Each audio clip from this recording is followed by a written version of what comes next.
ಎಲ್ರಿಗೂ ನಮಸ್ತೆ ಅಥವಾ ಗುಡ್ ಮಾರ್ನಿಂಗ್, ಗುಡ್ ಆಫ್ಟರ್ನೂನ್ ಅಥವಾ ಗುಡ್ ಈವ್ನಿಂಗ್. ನೀವು ವಿಡಿಯೋವನ್ನು ಯಾವ ಟೈಮಲ್ಲಿ ನೋಡ್ತೀರೋ ಆ ಟೈಮಿಗೆ ಅದನ್ನು ಸೆಟ್ ಮಾಡಿಕೊಳ್ಳಿ.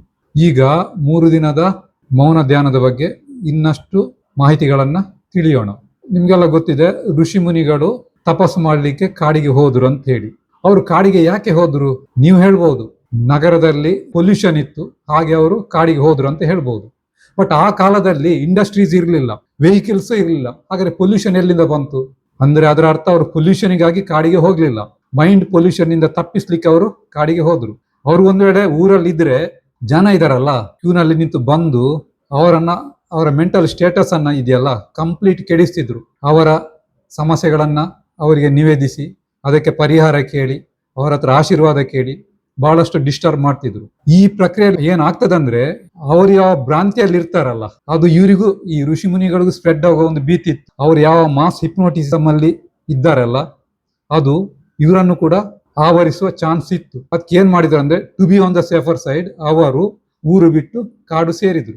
ಕಾಡು ಸೇರಿದ ಮೇಲೆ ಋಷಿ ಮುನಿಗಳು ಏನು ಮಾಡಿದ್ರು ಅಂತ ನೀವ್ ಹೇಳ್ತೀರಿ, ಅವರು ತಪಸ್ಸು ಮಾಡಿದ್ರು ಅಂತೇಳಿ. ಏನು ತಪಸ್ಸು? ಈಗ ಕಾಡಿಗೆ ಬಂದ್ರು. ಕಾಡಿಗೆ ಬಂದ್ಮೇಲೆ ಏನಾಗ್ತದೆ, ಅಲ್ಲಿ ಮನೆಗಳು ಕಮ್ಮಿ, ವಿರಳ, ಅಪರೂಪಕ್ಕೆ ಅಲ್ಲಿಯೋ ಇಲ್ಲಿಯೋ ಒಂದೊಂದು ಮನೆಗಳು. ಅವರಿಗೆ ಮಾತಾಡ್ಲಿಕ್ಕೆ ಯಾರು ಜನ ಇಲ್ಲದ ಕಾರಣ ಮೌನ ಆಟೋಮ್ಯಾಟಿಕ್ ಆಗಿ ಘಟಿಸ್ತದೆ. ಅರ್ಥ ಆಯ್ತಲ್ಲ? ಏನದಕ್ಕೆ ಶ್ರಮ ಪಡ್ಬೇಕಾಗಿನೇ ಇಲ್ಲ. ಆ ಮೌನದಲ್ಲಿ ಅವರು ತಮ್ಮ ಸಾಧನೆಗಳನ್ನ ಅನುಷ್ಠಾನಗಳನ್ನ ಮಾಡ್ತಾ ಇದ್ರು. ಅದು ಮಂತ್ರ ಜಪ ಇರ್ಬೋದು, ಧ್ಯಾನ ಇರ್ಬೋದು, ಅಥವಾ ಬೇರೆ ಯಾವುದೇ ರೀತಿಯ ವಿಶಿಷ್ಟ ಪದ್ಧತಿಗಳು ಇರ್ಬೋದು, ಅದನ್ನ ಮಾಡ್ತಾ ಇದ್ರು.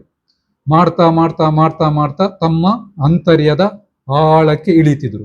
ಯಾವಾಗ ಅವರು ತಮ್ಮ ಅಂತರ್ಯದ ಆಳಕ್ಕೆ ಇಳಿತಿದ್ರು ಆಗ ಅವರಿಗೆ ಎಲ್ಲ ವಿಷಯಗಳು, ಅಂದ್ರೆ ಅದು ಆಧ್ಯಾತ್ಮಿಕ ಇರ್ಬೋದು, ಲೌಕಿಕ ಇರ್ಬೋದು, ಸ್ಪಷ್ಟ ಆಗ್ತಾ ಹೋಗ್ತಿತ್ತು. ಅಂದ್ರೆ ಮನನ ಆಗ್ತಾ ಹೋಗ್ತಿತ್ತು. ಅರ್ಥ ಆಯ್ತಲ್ಲ? ಅಂದ್ರೆ ಮುನಿ ಅಂದ್ರೆ ಯಾರಿಗೆ ಕರೀತಾರೆ? ಯಾರು ಮನನಶೀಲನೋ ಆತನೇ ಮುನಿ. ಈ ಮನನಶೀಲತೆ ಎಲ್ಲಿಂದ ಬರ್ತದೆ ಅಂದ್ರೆ ಮೌನದಿಂದ ಬರ್ತದೆ. ಯಾವಾಗ ಮನನ ಆಗ್ತದೋ ನಾವು ಕಲೆಕ್ಟ್ ಮಾಡಿದ ವಿಷಯ ಇನ್ನಷ್ಟು ಸ್ಪಷ್ಟವಾಗುವುದು. ಅರ್ಥ ಆಯ್ತಲ್ಲ? ಅದು ಹೇಗೆ ಅಂದ್ರೆ, ಉದಾಹರಣೆಗೆ ಒಂದು ದನ ಅದು ಹುಲ್ಲನ್ನ ಹಸಿರನ್ನು ತಿಂತ ಹೋಗ್ತದೆ, ಮತ್ತೆ ಒಂದು ಕಡೆ ಕೂತು ಅದನ್ನ ಮೆಲುಕು ಹಾಕ್ತದೆ. ಏನು ಮಾಡಿದ್ರು? ಸುಮ್ಮನೆ ಮೆಲುಕು ಹಾಕ್ತಾ ಹೋಗ್ತದೆ. ಹಾಗೇನೆ ಋಷಿ ಮುನಿಗಳು ಕಾಡಿನಲ್ಲಿ ಅದನ್ನ ಮೌನದಲ್ಲಿ ಮೆಲುಕು ಹಾಕ್ತಾ ಹೋಗ್ತಾರೆ. ಆಗ ಅವರಿಗೆ ಆ ವಿಷಯದ ಬಗ್ಗೆ ಒಂದು ಸ್ಪಷ್ಟತೆ ಗೋಚರಿಸ್ತದೆ.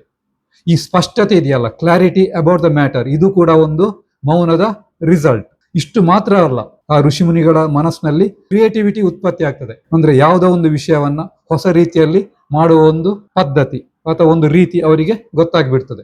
ಇದು ಕೂಡ ಮೌನದ ರಿಸಲ್ಟ್. ಯಾವುದೇ ವ್ಯಕ್ತಿ ದೀರ್ಘಕಾಲ ಮೌನದಲ್ಲಿ ಕುಳಿತರೆ ಅವನಿಗೆ ಸ್ಪಷ್ಟತೆ ಮತ್ತೆ ಕ್ರಿಯೇಟಿವಿಟಿ ಆಟೋಮ್ಯಾಟಿಕ್ ಆಗಿ ಘಟಿಸ್ತದೆ. ಇಷ್ಟು ಮಾತ್ರ ಅಲ್ಲ, ಇನ್ನೂ ಬೇಕಾದಷ್ಟು ಪ್ರಯೋಜನಗಳು ಮೌನದಿಂದ ಘಟಿಸ್ತದೆ. ಸಮಯ ಸಿಕ್ಕಿದಾಗ ಮುಂದಿನ ವಿಡಿಯೋದಲ್ಲಿ ನೋಡೋಣ. ಎಲ್ರಿಗೂ ಇನ್ನೊಂದು ಸರಿ ಧನ್ಯವಾದಗಳು.